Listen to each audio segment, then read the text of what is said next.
Olá, olá, tudo bem? Olha, live 17 horas em ponto em São Paulo, live literatura romantismo no Brasil. Vambora? Bora comigo? Pois é, já vou aqui convidar os meus colegas, os meus alunos, lembrando que é uma live literatura, é a mistura da live com a literatura. Um papo, um bate-papo, assuntos, ensino, aula, tudo junto, né? E vamos lá, olha só. Boa tarde, Gustavo, tudo bem? Olha, eu gosto, ele é assim pontual, pontualidade britânica, muito bem. Fala comigo nos comentários para ver se hoje tá tudo certo. Rebeca, tudo bem? Falem comigo se som, áudio, a imagem, tudo tá tranquilo. Semana passada travou tanto porque foi problema de internet mesmo, né? Mas aí entrava a ligação, então foi tudo travando. Hoje, aparentemente, né, tá tudo tranquilo. Tudo bem com vocês? Como que vocês estão? Vamos lá, vamos chamar os nossos colegas. Olha só, tô ganhando corações. Beleza, a Gu já falou que tá tudo funcionando, então tá bom. Vamos chamar os nossos colegas aí pra gente poder entrar no assunto rapidamente, né? Vamos lá. Quem que eu tenho que chamar? Tudo bem, Matheus? Bem-vindo. Vamos lá. Opa, cadê? Vamos convidar, ó. Tô aqui convidando. Estamos. Vamos lá, ó. Tem aqui uma listinha daqueles que nunca podem faltar aqui na live. A gente vai convidando, né?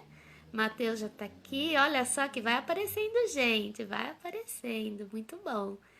Vamos lá, cadê a Macedo? Cadê todo mundo? Vamos lá, né? Opa, olha só quanta gente bacana. Vamos lá, tem mais gente aqui para eu ir chamando. Também vai chamando aí, certo? E nós já começamos, certo? Vamos lá. Quem mais? Ixi, tem bastante gente aqui ainda. Pronto. Já chamei aqueles que são mais assim assíduos para lembrar, né? Tem o lembrete aí. Então tá bom.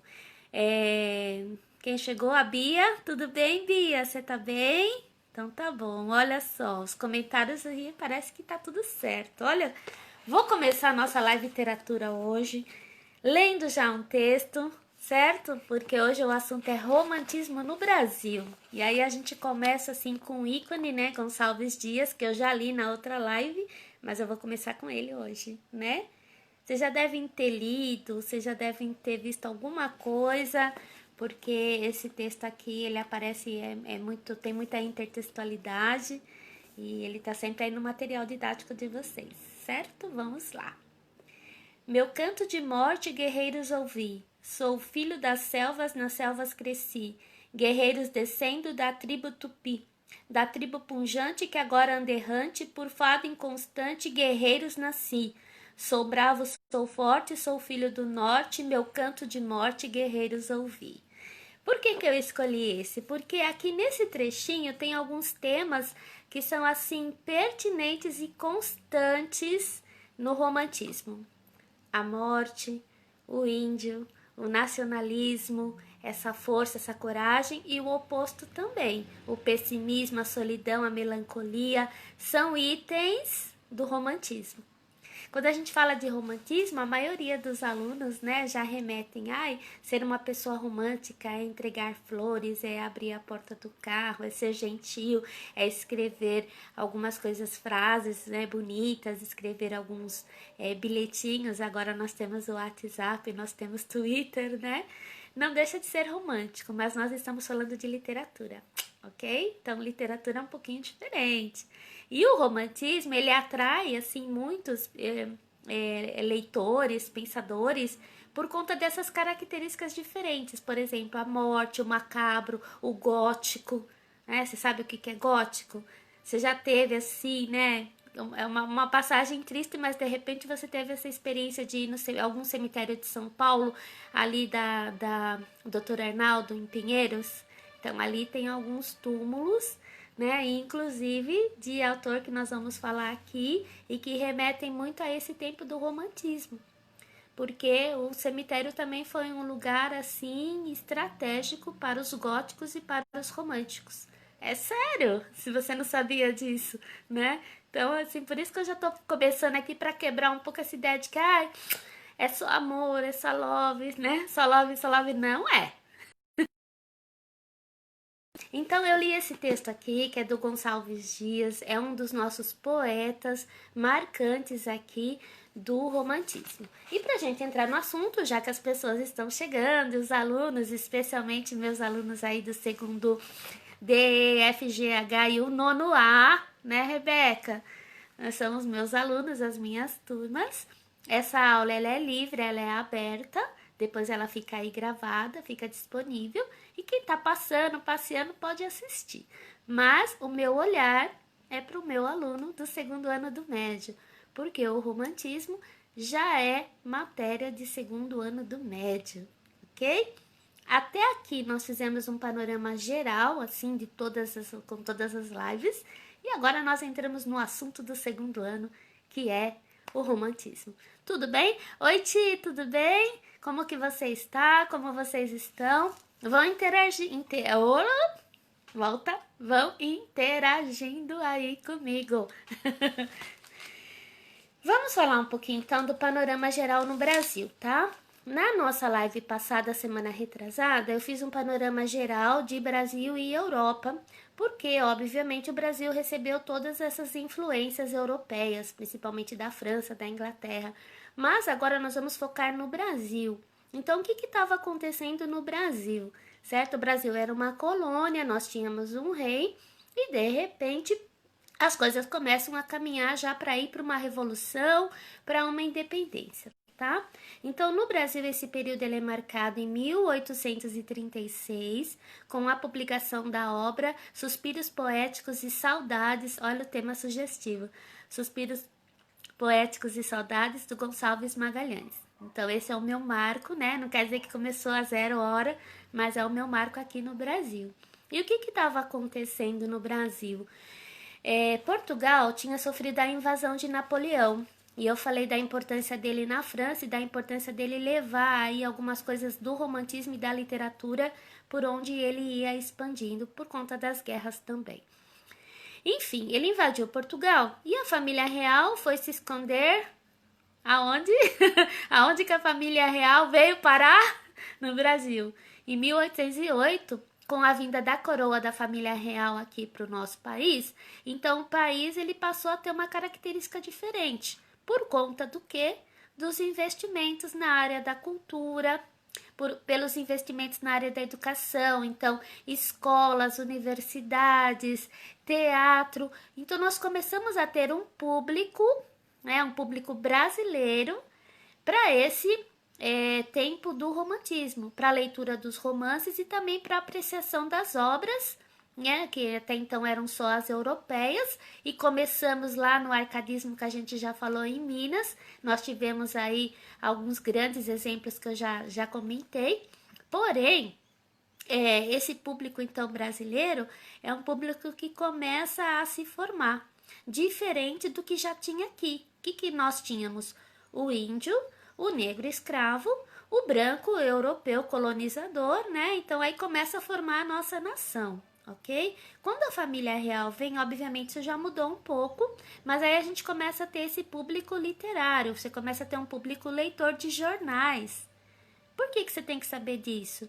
Porque os romances, eles começaram a partir dos folhetins, do que era publicado em jornal. Isso eu falei na live passada, tô fazendo aí uma retrospectiva, certo? Então, assim, no jornal saía um capítulo de uma história. E aí parava naquele suspense, igual série. Pra quê? Para que no outro dia o público comprasse o jornal, para que lesse. E aí, assim foi sucessivamente. E o romance nasceu daí. Então, o romance também tem capítulos, também tem o suspense, também tem aquele clímax que fala, opa, mas ele também fecha, né? Ele tem uma conclusão, ele tem um fechamento que todos nós esperamos, igual nas séries, igual, né, nas novelas, tá? Deixa eu ver se tem aqui alguma perguntinha. Opa, a coordenação chegou. Você não me pergunte hoje de Inconfidentes, porque eu já pulei esse assunto. Eu já estou falando do Brasil pós-colônia 1808, família real, burguesia, tá? O assunto agora não vou falar de Inconfidente, viu, coordenação? Que mais? Então, assim, o país ele começou a passar por várias reformas, né? Políticas, né? Digamos assim, econômicas e, obviamente, culturais, por conta desse panorama que eu acabei de fazer, tá bom? Então, a vida cultural começou a ser mais movimentada. Em 1822, aí vem a questão da independência, que tem inclusive uma novela aí sendo reprisada falando bem disso, exatamente desse momento da independência, né? Claro que, tirando aí algumas coisas à parte, novela é novela, ficção, né? E a gente sabe muito bem que a história do Brasil, ela não é nada romântica no sentido assim de, né? Mas, pelo contrário, a nossa história brasileira é cheia de altos e baixos e, enfim, nós construímos aí um país com muito suor, com muito sangue, né, com muitas injustiças e desigualdades. E a gente estava falando aqui do romantismo, mas é um período de grandes desigualdades, né, sociais. Por conta disso, a gente vai ter aí um grande poeta também, o Castro Alves, que eu já vou falar, tá? Deixa eu seguir aqui meu roteiro, a gente não pode se perder, né, coordenação. Então, voltando um pouquinho para quem está chegando agora, fiz um panorama geral do romantismo na live anterior, falei um pouquinho agora, para a gente começar a entrar então nos nossos autores, né? Já li um texto, que isso é muito bom. Bom, o romantismo ele então foi uma escola literária que reagiu ao arcadismo, aquela escola mais tradicional, os sonetos, o carpendim, o pastor, né, pastor de ovelhas com a sua amada. Então ele vai fugir um pouco disso e vai entrar num outro âmbito do subjetivismo, do individualismo. O que está acontecendo historicamente, né? Já aconteceu a Revolução Industrial, a Revolução Francesa já ficou lá atrás, a gente já está falando de início do século XIX, né? Então, você tem várias coisas acontecendo aí na história que influenciam os nossos escritores, certo? Lembra sempre disso. A literatura, ela traz essa inspiração histórica, social para os nossos poetas, para os nossos romancistas, certo? Eles falam do momento que eles estão vivendo, daquilo que eles estão observando, daquilo que eles estão sentindo, pensando e observando também na sociedade, ok? Bom, por conta então de todo esse processo histórico, o Brasil ele começa a criar uma identidade.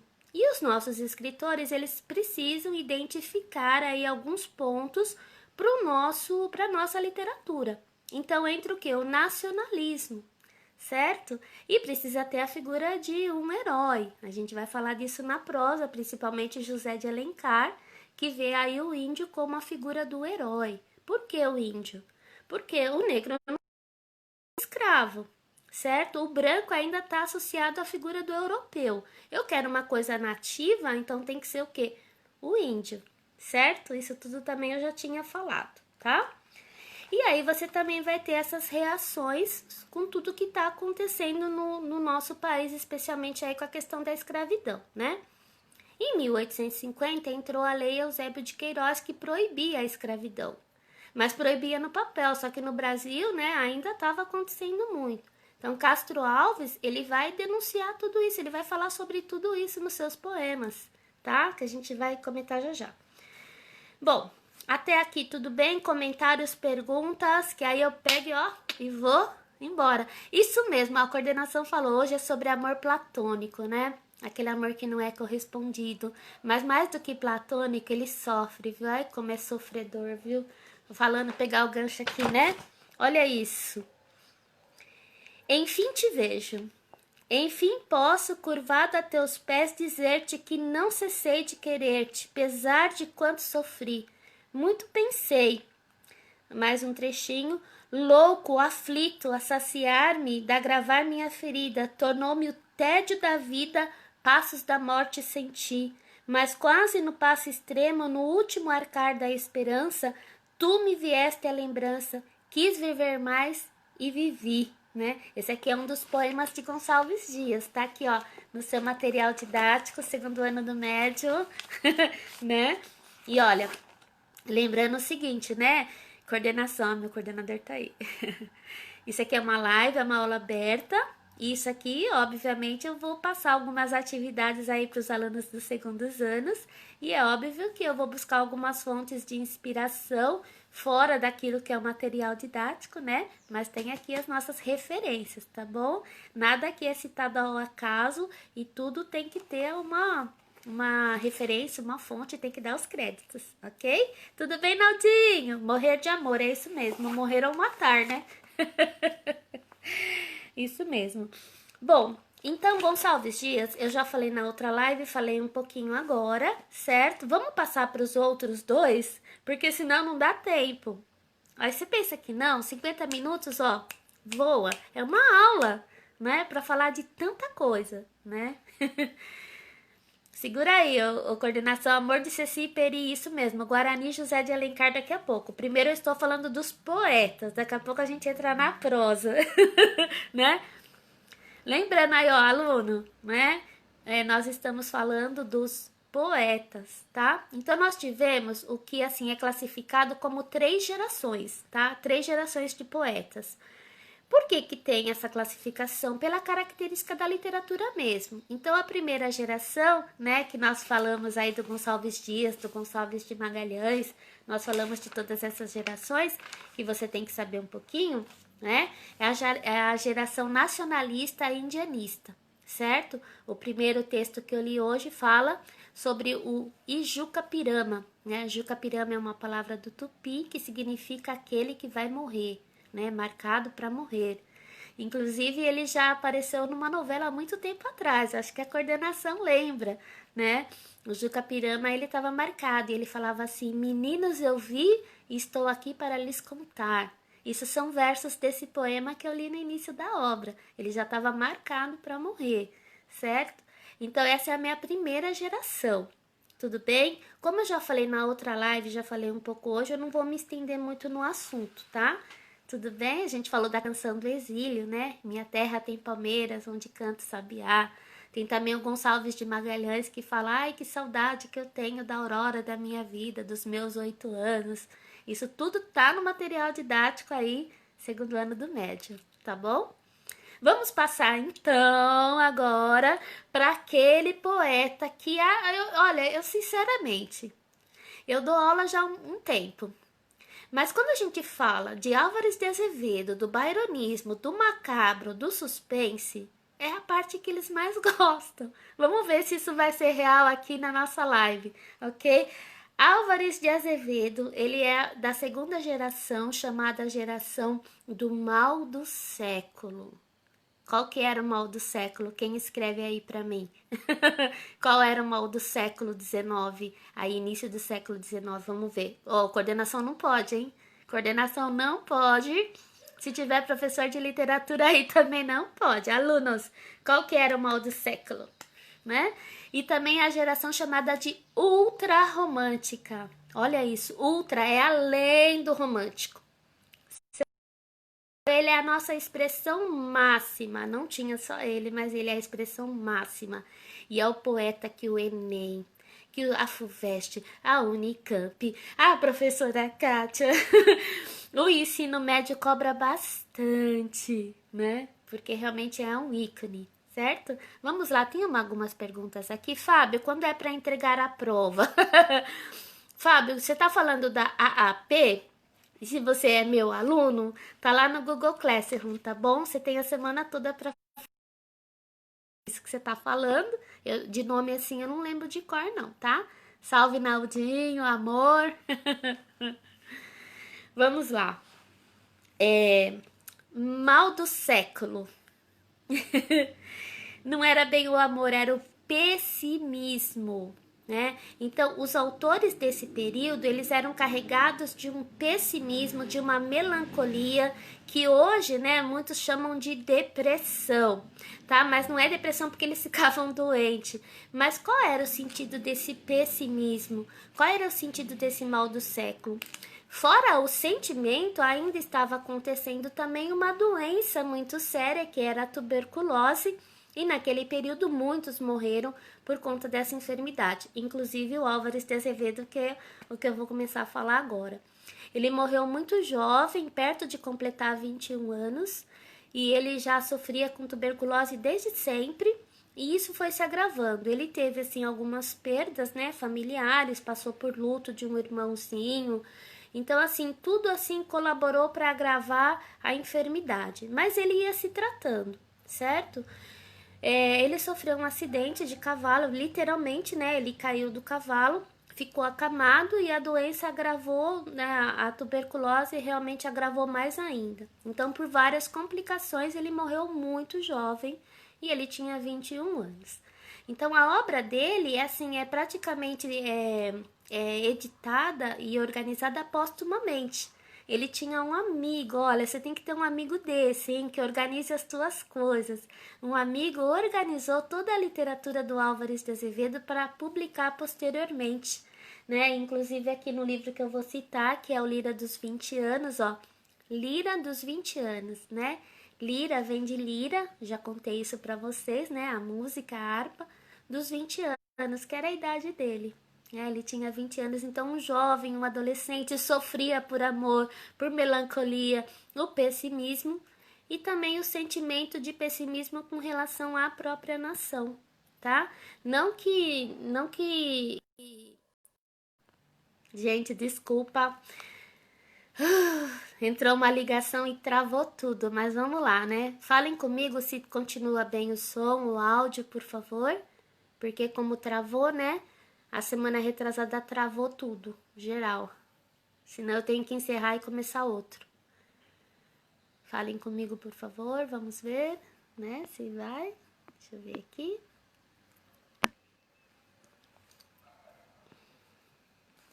Quando trava, às vezes trava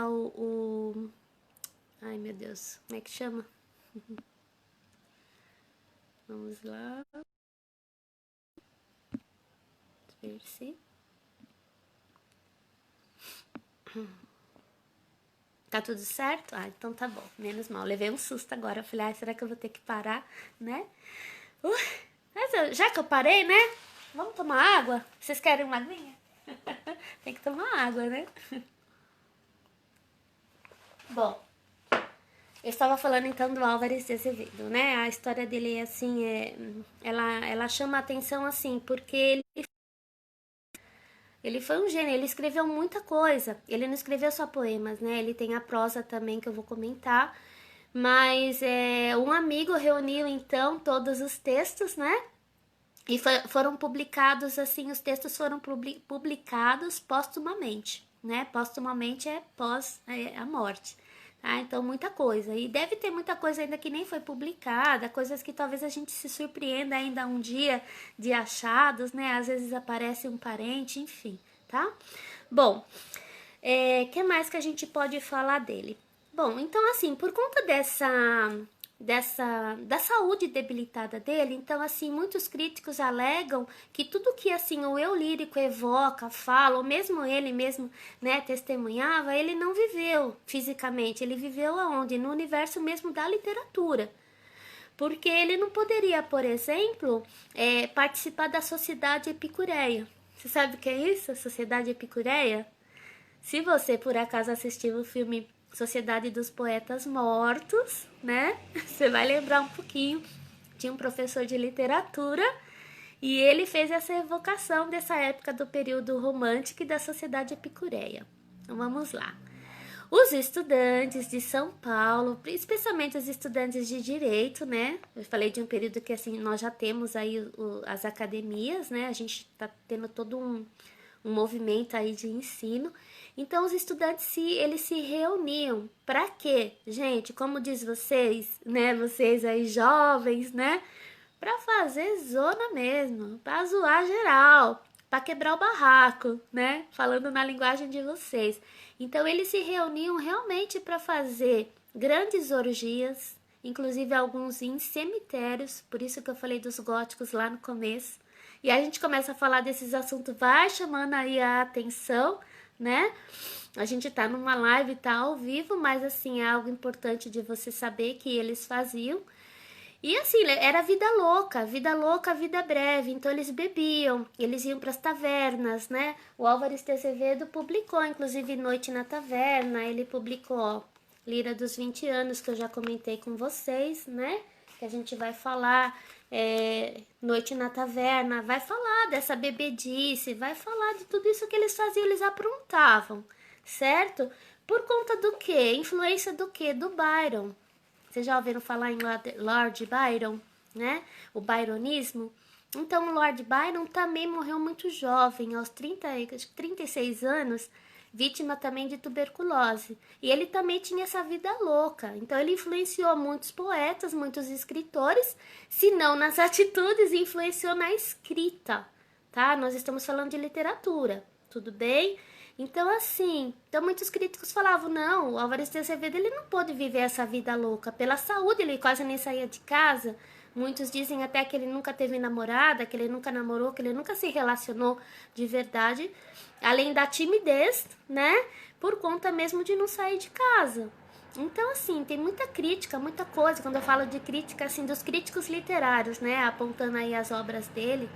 Enfim. Então, o Álvares de Azevedo, ele viveu esse momento também, né, aqui na nossa sociedade, né, na sociedade paulista. E aí o romantismo, ele vai trazer muito disso, então, né, as influências de Byron, o byronismo. Isso é muito cobrado, viu, gente, em prova, em vestibular, por aí. Então, você tem que saber um pouquinho dessas coisas, né. E saber não é gostar, saber não é compactuar, saber não é eu tomar pra mim. Saber, você tem que ter conhecimento. Agora, se você gostar, também é um direito seu. Se você não gostar, também tudo bem. Mas a literatura, ela sofreu toda essa influência, tá? Então, fora aí a melancolia, o pessimismo, o subjetivismo, o sujeito voltado para ele, ainda tem essas influências. Mas mais do que ficar falando, né? O importante é ler, porque aí você vai entendendo um pouco dessa literatura. Tá? Então, vamos fazer uma pausa aqui na leitura, né? Vamos falar um pouquinho aqui de Noite na Taverna, né? Uma noite do século. Silêncio, moços! Acabai com essas cantilenas horríveis. Não vedes que as mulheres dormem ébrias, macilentas como defuntos? Não sentis que o sono da embriaguez pesa negro naquelas pálpebras onde a beleza se da volúpia? Cala-se, John! Enquanto as mulheres dormem e Arnold o louro cambaleia e adormece murmurando as canções de orgia de Ti, que música mais bela que o alarido da Saturnal? Quando as nuvens correm negras no céu como um bando de corvos errantes e a lua desmaia como a luz de uma lâmpada sobre a alvura de uma beleza que dorme, que melhor noite que a passada ao reflexo das taças? Eu sei que captar, mas olha aqui, ó, a morte, né, a bebida, eles estão aonde? Numa taverna. E aqui eles vão começar a contar algumas coisas fantásticas, é o sobrenatural. Esse livro você tem, né, na nossa escola, na biblioteca, é um livro que entrou aí para nossa lista já faz tempo, né? E também tem a influência do Edgar Allan Poe, ó. O Allan Poe também é desse mesmo período romântico, né? É americano.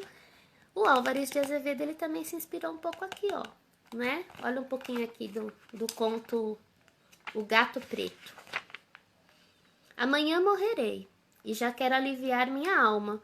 Por essa razão vou lhes contar tudo. Na verdade, tudo não passou de uma série de simples acontecimentos domésticos.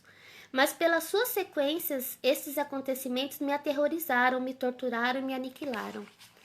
Então, olha só, Edgar Allan Poe, inclusive, foi traduzido pela Clarice Lispector, né?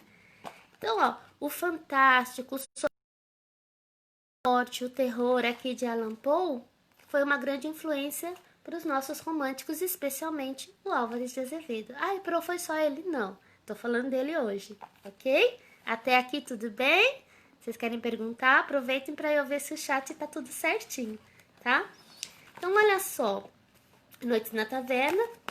Então, olha, aqui você vai ter algumas características, então, do romantismo, ok? Também teve a influência, eu falei do gótico, né, mas do satanismo mesmo. Então, assim, muitos contos, muitos poemas, você vai ver essa figura mesmo, né? Não tô falando aqui de crença, nem de religião, nem do contra, não é nada disso. Nós estamos falando de literatura, tá? Mas isso daí vai aparecer sim na literatura romântica, né? Por isso que eu falei que chama muita atenção, porque os jovens gostam muito aí do sobrenatural, haja visto aí as séries, né? Que fazem tanto sucesso, haja visto alguns filmes, livros. Na próxima aula, né, eu pretendo falar um pouquinho, pegando aqui o gancho, né? Deixa eu já dar alguns spoilers. Eu pedi para que vocês lessem o livro Iracema, né, de José de Alencar, que fala aí dessa figura do índio, do nacionalismo, fala aí da guerreira também que ela vai mostrar, né, a Iracema, e ela tem muito assim que a gente pode comparar com algo que é assim da modernidade que muitos jovens gostam e muitos odeiam. Eu acho que assim, se ensinam não, sabe, com Crepúsculo. Então assim, ou você odeia ou você ama, né? E inclusive há 2 semanas aí lançaram um novo livro aí da saga, O Sol da Meia-Noite. Né? Ó, tô por dentro de tudo. Porque a saga Crepúsculo traz muito desses elementos do romantismo, o vampirismo, o macabro, a mulher ideal, Bela, né? Não é à toa que ela chama Bela, né? O jovem romântico mesmo, né? O Edward, né? Nesse sentido de ser cavaleiro, de ser simpático, né? De arrancar suspiros. O amor impossível, o amor tá tudo aí, né? São os elementos do romantismo, né? E é uma literatura atual, mas que a escritora buscou em algum momento, de alguma forma, inspiração nos elementos do romantismo. Tudo bem? Perguntas? Curiosidade: qual foi a marca da mudança do nacionalismo para melancólico? Vamos lá. Qual foi a marca da mudança de nacionalismo para melancólico? Então, essa pergunta ela é bem que é simplesmente uma mudança, uma ruptura. Os nossos poetas românticos, eles seguiram linhas e tendências, né? O próprio Gonçalves Dias, ele também foi nacionalista e ele também foi melancólico. Então, alguns poemas trazem, né? Então, eu não diria assim que foi uma mudança, que é uma marca de mudança, mas são marcas dos autores mesmo, dentro do mesmo período. Então, o mesmo Álvares de Azevedo, como é que a gente vai ver aí a questão do nacionalismo com ele nos poemas? Nós vamos ver, sim, em alguns poemas em que ele não vai tratar necessariamente de amor, mas ele vai fazer alguma crítica. O próprio livro mesmo, Lira dos 20 anos, você tem aqui a face do bem e a face do mal, né? Então vai aparecer crítica. E o Castro Alves também. Também vai aparecer a própria melancolia e o próprio nacionalismo. Então são características. O que a gente tem e divide assim na literatura é porque algumas têm mais influência, têm mais escritos, digamos assim, tá? Mas não é assim um marco com um dia, a hora e terminou um, começa o outro, tá? Elas caminhavam juntas. Não sei se eu fui clara, né? Se tiver mais alguma pergunta, tá bom? Então, assim, ó, a primeira geração nacionalista, a segunda geração, que é a geração ultrarromântica do mal do século, que é a melancolia, e pensando também na questão mesmo da tuberculose, tá? Isso daí vai também ser uma marca, mas não necessariamente aparecer nas obras, tá? Mas os autores, os escritores sofriam desse mal, dessa doença, né? Então, que os levava mesmo a ficar acamados. E aí o Álvares de Azevedo, ele ficou acamado, ele ficou se tratando, mas ele não ficou parado, né? Ele ficou estudando, ele era estudante. Aliás, era algo muito contraditório, né? Essa vida louca, essa vida de influência de Byron, eles não deixavam de estudar. Eles tinham a vida acadêmica deles e tinha a noite, né? Então a noite era festa, mas durante o dia eles estudavam. Então é uma característica bem diferente, né? Do que às vezes a gente vê na modernidade, ok? Olá, Alexandre, tudo bem? Seja bem-vindo, né? Nós estamos na aula de romantismo, assim, literatura brasileira, e eu tô terminando aí de falar do que mais que a gente pode falar? Ih, a gente pode falar muita coisa, gente. Eu fiquei muito tempo preparando aí a aula, só que a gente tem que escolher algumas coisas para falar aqui, né? É... Olha, tem um poema aqui que vai também, que eu separei, que vai muito de encontro também a esse nosso bate-papo, né? Dos poetas românticos, olha só. Vamos localizar aqui. O poema se chama Vagabundo, é do Álvares de Azevedo também. Vagabundo. Eu durmo e vivo ao céu como um cigano, fumando meu cigarro vaporoso. Nas noites de verão namoro estrelas. Sou pobre, sou mendigo, sou ditoso. Ando roto, sem bolso, sem dinheiro, mas tenho na viola uma riqueza. Canto à lua de noites serenatas, e quem vive de amor não tem pobreza. Tenho por palácio as longas ruas, passei a gosto e durmo sem temores. Quando bebo, sou o rei como um poeta, e o vinho faz sonhar com os amores. Esse poema também traz todas essas características do romantismo, né? Essa vida louca, o byronismo, né? A bebedice, tudo isso.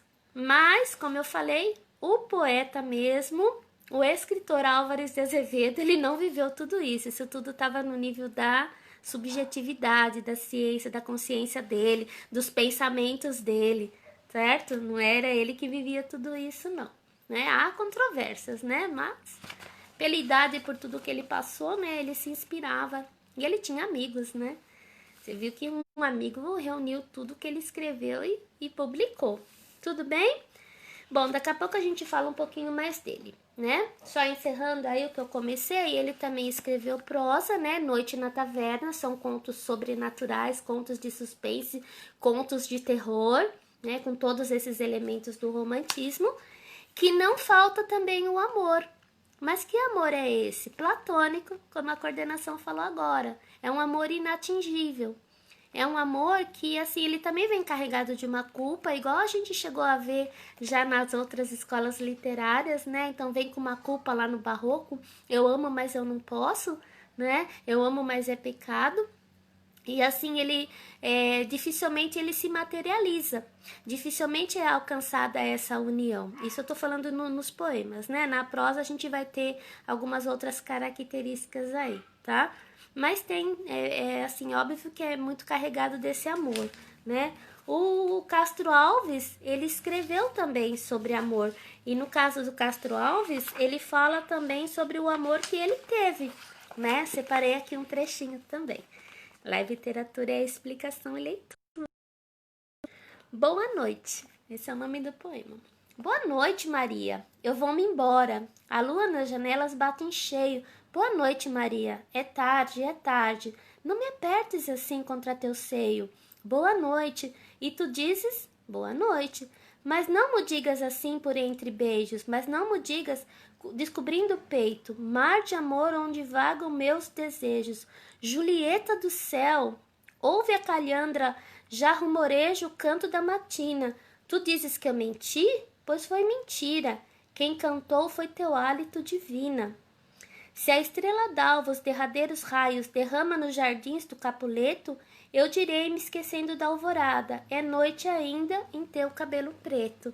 Olha só, a intertextualidade que eu sempre falo, olha, Romeu, Julieta, Shakespeare, toda uma inspiração também, né, nessa obra do nosso inglês, William Shakespeare, e o amor impossível, a tragédia, o romantismo é carregado de tragédias.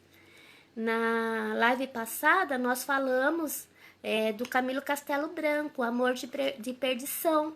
Então, algo que permeia os romances são os amores impossíveis ou que acabam em tragédias. Então, isso chama muita atenção do público naquela época e hoje. Haja vista aí, ó, séries, novelas, tudo, né? Então, não é romântico porque é um final feliz. E aqui não é dando spoiler, não. Ah, mas não tem nada de feliz? Claro que tem.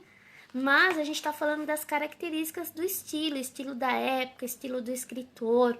Então, assim, Portugal, nós temos aí poetas e nós temos romancistas, né, que vão falar desse amor impossível. Ah, então você. Mas aqui, ó, é um exemplo que não ficou só na imaginação, não ficou só divagando, né? Realmente esse amor se concluiu, ok? Vamos lá, mais uma perguntinha. Oi, Bia, tudo bem? Curiosidade, qual foi. Ah, não, esse aqui eu já li. Parou, então o chat travou. Perguntem mais, perguntem mais. Vamos lá. Vamos ver aqui a nossa hora, né? Porque live tem hora para acabar, porque senão o aluno começa a cansar e ele vai embora e a gente tem 50 minutos de live. Álvares de Azevedo, eu falei.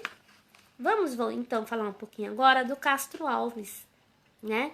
O poeta dos escravos. Primeira curiosidade, ele não era negro.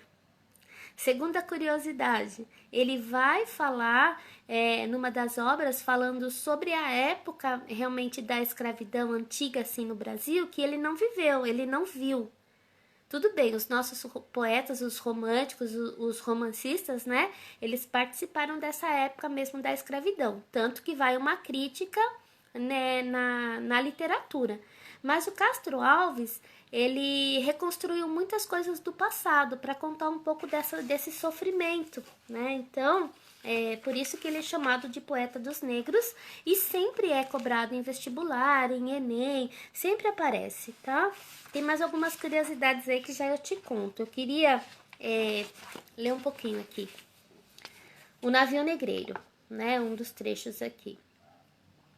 Era um sonho dantesco, o tombadilho, que das luzernas a vermelho brilho, em sangue a se banhar, tinir de ferros, estalar de açoite, legiões de homens negros como a noite, horrendos a dançar, negras mulheres suspendendo as tetas magras crianças, cujas bocas pretas rega o sangue das mães. Outras moças mais nuas e espantadas no turbilhão de espectros arrastadas em ânsia e mágoa vã. E ri-se a orquestra irônica e estridente, e da ronda fantástica a serpente faz doudas espirais. Se o verno arqueja, se no chão resvala, ouve-se gritos, o chicote estalam, e voam mais. Presa nos elos de uma só cadeia, a multidão faminta cambaleia, e chora e dança ali. Um de raiva delira, outro enlouquece, outro que de martírios embrutece, cantando, geme e ri. Não, aí você fala, né? Como transcrever um navio negreiro, tanto sofrimento daqueles escravos, né, que estavam sendo levados, sabe para onde? Não era só Brasil, né? O Brasil foi o último país, inclusive, a abolir mesmo a escravidão de fato. Mas, assim, transformassem esse momento tão difícil, tão doloroso, tão cruel, transformar num poema. Isso é técnica, isso é literatura. E é isso que eu tenho trabalhado com vocês. Literatura é a arte da palavra. É como que o poeta ele expressa sentimentos de uma forma técnica, mas também emotiva, sentimental, trazendo aí uma realidade tão dura dentro da poesia. Então tá aqui, ó, também o poema da morte, o poema do, o poema não, o elemento da morte, o elemento do sofrimento, mas aqui com um olhar crítico para a sociedade, com um olhar crítico contra a escravidão no Brasil. Então, ele escreveu muito sobre isso. Castro Alves ele ficou conhecido por essa característica, principalmente, né? Estou falando na literatura para vocês, né? Não tem só ele também desse período. É uma dica, né, que eu tenho aqui, tem um rap que o Caetano Veloso ele fez no CD Livros, deixa eu só ver aqui a data que eu não lembro de cor, no CD Livro de 1998. Ele canta em ritmo de rap esse poema do Navio Negreiro, né? Então vale a pena você pesquisar, certo? Então ele transformou aí todo esse sofrimento em literatura, em poema, tá? Que mais? Vamos ver, tem mais algumas características aqui dele, né? O Castro Alves ele vai fazer parte da terceira geração, que a gente fala que é a geração condoreira, que é do condor, que é aquele que voa alto. O condor, a águia, são animais que voam alto, né? Então, assim, o que é exatamente voar alto? aqui, né, no sentido do poema, no sentido da literatura. Além da própria gramática, além da norma padrão, além da norma culta, de toda uma linguagem assim mais formal, né? Para você hoje assim ela é bem arcaica, mas na época assim uma linguagem muito mais formal do que para você de repente pode ter esse sentimento hoje, né? Na modernidade. E os poetas, assim, os poetas condoreiros, assim, no sentido mesmo de ser alto, de ser sublime, de chegar ao céu e de ter, assim, uma visão mesmo do alto das coisas, né? Além dessa visão espiritualizada, que alguns poetas também carregavam, de estar mais próximo ali de Deus e poder passar, assim, todo um sentimento pro poema, de passar todo um sentimento mesmo nacional, digamos assim, né? Da dor, da compaixão, por esse sofrimento, pela escravidão, pelos negros. Então, condoreiro, o condor está relacionado a isso na literatura, tá bom? Então, você não tem só ele, você também tem o poeta Pedro Luiz e a referência do Castro Alves é o Victor Hugo, que é um poeta francês, tá? Isso também aparece aí, às vezes, em alguns vestibulares, tá? Castro Alves foi baiano, poeta baiano, formado em Direito, assim como o Álvares de Azevedo de São Paulo, enterrado em São Paulo, né? Eu falei um pouquinho lá atrás, no comecinho da live, sobre os cemitérios ali da Consolação, da doutora Arnaldo, né? Então ali tem alguns mausoléus que é da época do romantismo, tem o gótico, existem aí as igrejas góticas também, né? Então alguns poetas eles se reuniam no cemitério, inclusive, para declamar e também para fazer as orgias que eu já comentei. Se escandalize, mas eles fizeram isso nessa época do romantismo, né? Então, assim, não é gostar ou não gostar, falar mal, falar bem, mas é entender o período e o que eles pensavam e por que eles faziam isso, certo? Todos eles foram influenciados aí por algum europeu, ou da França, né? Como Victor Hugo, ou Allan Poe, americano. Enfim, cada um teve aí como é que a gente fala? A sua fonte, né? Tá? E óbvio, aquilo que era característico de cada um. Eu, assim, eu sou professora de língua portuguesa, de literatura. Eu sou muito orgulhosa, assim, dos nossos escritores, dos nossos poetas, dessa geração. A geração que a gente começou a ter mesmo, formada, assim, no Brasil, com a essência brasileira, né? Nós tivemos aí o Gregório de Matos, que já começou a trazer, né, essa característica nacional. Nós temos aí o Álvares de Azevedo, embora assim com muitas influências europeias, mas aquilo que assim é nosso, né? Posso falar assim, nosso do Brasil. O Castro Alves, mais ainda com os negros, e o José de Alencar, também romancista, que é o que nós vamos falar na próxima aula, né? Porque não dá para falar de poema e prosa tudo numa live só. É muito assunto para pouco tempo, tá bom? Tem mais, não sei se os comentários travaram ou se vocês realmente não estão perguntando, mas, né, se por acaso travou, você pode deixar o comentário, né? Você pode deixar, depois eu te mando lá no particular, tá bom? Eu respondo ali mesmo, depois você vê, tá? Nós vamos partindo já quase pro final. Olha, eu tenho 3 minutos. Bom, que mais que a gente vai falar do Castro Alves, né? É uma palavrinha que aparece muito. Ele tinha uma poesia engajada. O que é engajada? É um olhar crítico, reflexivo para a sua sociedade e para o seu momento. Ele começou a denunciar, né, as mazelas, como Gregório de Matos fazia. Ele começou a denunciar através da poesia, né? Então a gente fala assim que ele já é um pré-realista, que é a nossa próxima escola literária. Não é a próxima live, tá? Porque romantismo ainda tem live, ainda tem muito assunto. É assunto do segundo ano do médio, então ainda tem assunto, tem muita coisa ainda. Nós ainda vamos falar dos romances, nós vamos falar dos contos. Hoje é só, eu falei um pouco da prosa, né? Do Allan Poe e um pouquinho do Álvares de Azevedo, mas tem muita coisa, ó. Senhora, Iracema, o Guarani, tudo isso a gente ainda tem que falar, né? Um pouquinho aí, que faz parte do seu conteúdo do segundo ano do médio, tá bom? Viu, coordenação? Alinhado ao currículo, alinhado à BNCC, tá bom? Sua professora tá dentro da norma aí. Voltou, Fábio? Então tá bom. Eu já estou encerrando. Dicas pra gente encerrar, né? Dicas. Eu já tinha dado várias dicas na outra live, mas de repente você tá chegando agora, aí você fala, ai, mas e aí, eu quero saber algumas coisas a mais. Então vamos lá, né? O que você pode ver? Eu já falei, a maioria das dicas eu já dei aqui pra vocês. Do CD Livro, do Caetano. Filmes, Drácula de Bram Stoker.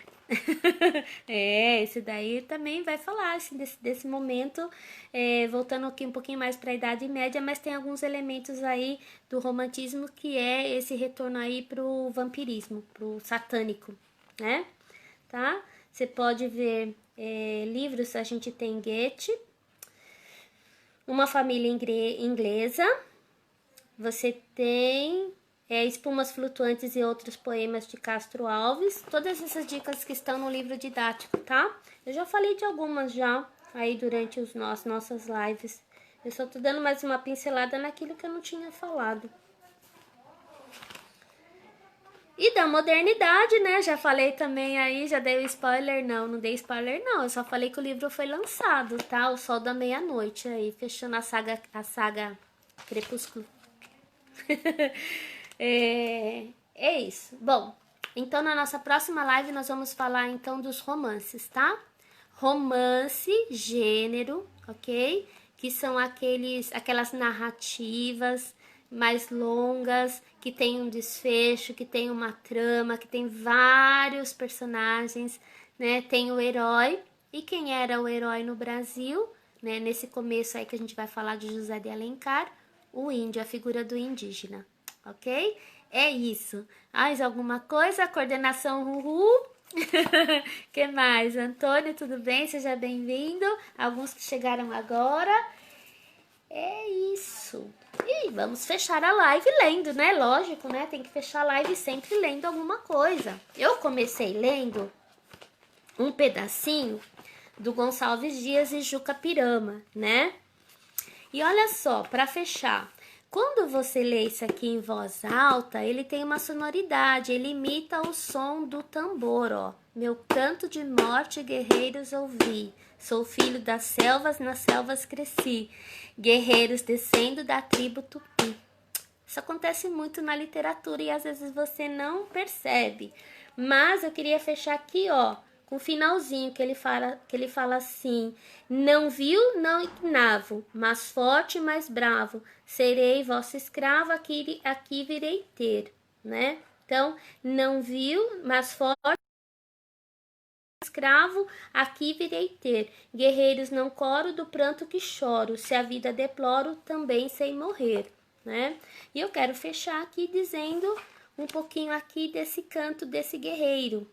Guerreiros ouvi, sou filho das selvas, nas selvas cresci, guerreiros descendo da tribo Tupi.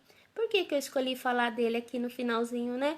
Porque nós somos grandes guerreiros, né? Vamos combinar, nós estamos no meio de uma pandemia, estamos estudando online, estamos fazendo live literatura, né? Vocês, alunos, são guerreiros, os professores da coordenação e o povo brasileiro, né? Eu encerro dizendo o que eu falei aqui agora há pouco. Eu, assim, tenho muito orgulho da nossa literatura, dos nossos escritores. Foram grandes guerreiros e deixaram um grande legado aí, né? E eu espero que você aproveite bem essa herança, esse legado literário. E mais que isso, que você também seja um grande escritor. E se você já escreve, compartilha comigo. Tá bom? É isso, gente. Tchau, então. Até a próxima live literatura.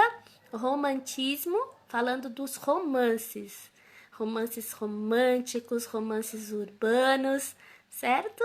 É isso. Tchau, tchau, gente.